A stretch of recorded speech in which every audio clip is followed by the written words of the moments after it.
നമസ്കാരം. തിരുവല്ല മീഡിയ വാർത്തകളിലേക്ക് സ്വാഗതം. രോഗപ്രതിരോധ നടപടികൾ കൈക്കൊള്ളുന്നതിൽ സംസ്ഥാന സർക്കാർ വൻ പരാജയമായി മാറിയിരിക്കുകയാണെന്ന് കേരള കോൺഗ്രസ് സംസ്ഥാന അഡ്വൈസർ ജോർജ് കുന്നപ്പുഴ അഭിപ്രായപ്പെട്ടു. ഇനിയൊരിക്കലും മടങ്ങിവരില്ല എന്ന് കരുതിയ പല മാരക രോഗങ്ങളും തിരികെ എത്തുന്നതും ഇത്തരം മാരക വൈറസുകളെ ഉന്മൂലനം ചെയ്യുന്നതിനായുള്ള പ്രതിരോധ നടപടികൾ കൈക്കൊള്ളുന്നതിൽ സർക്കാർ പരാജയപ്പെട്ടതിൻ്റെ തെളിവാണ് നിപ്പ അടക്കമുള്ള മാരക രോഗങ്ങൾ തിരികെ വന്നിരിക്കുന്നതെന്ന് Kerala Congress state adviser George Kunnappuzha പറഞ്ഞു. വിവിധ പാർട്ടികളിൽ നിന്ന് രാജിവെച്ച് കേരള കോൺഗ്രസിൽ ചേർന്നവരുടെ മണ്ഡലം കൺവെൻഷൻ ഇരവിപേരൂരിൽ ഉദ്ഘാടനം ചെയ്ത് സംസാരിക്കുകയായിരുന്നു അദ്ദേഹം. മണ്ഡലം പ്രസിഡന്റ് എവി പ്രയാറ്റുമണിൽ അധ്യക്ഷത വഹിച്ചു.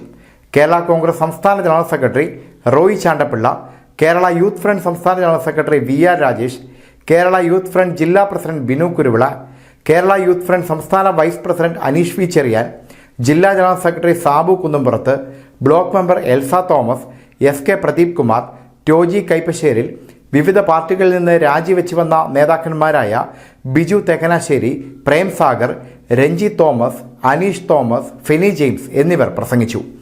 News desk Thiruvalla media.